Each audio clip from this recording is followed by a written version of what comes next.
திருமணத்திற்காக பொருத்தம் பார்க்க வரக்கூடிய ஜாதகங்கள், அது கல்யாண திருமண ஏற்பாடு மையங்களாக இருக்கட்டும், அல்லது மற்ற தனிப்பட்ட முறையாக கொண்டு வரக்கூடிய ஜாதகங்களாக இருக்கட்டும், பெரும்பகுதியான ஜாதகங்களில் பிறந்த நேரம் போடுறதே இல்லை.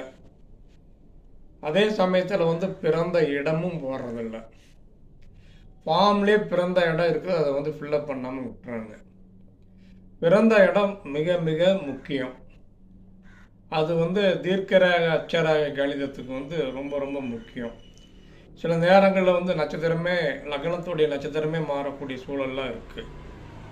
அதனால் தயவு செய்து பிறந்த இடம் பிறந்த நேரம் முக்கியமாக போடணும். தயவு செய்து எல்லா திருமண தகவல் மையங்கள்லையும் தெரிஞ்சுக்குங்க. கட்டப்படி தான் ஜாதக பொருத்தம் பார்க்குறோம் நாங்கள். அதனால் 10 பொருத்தம் நாங்கள் பார்க்கறது இல்லை.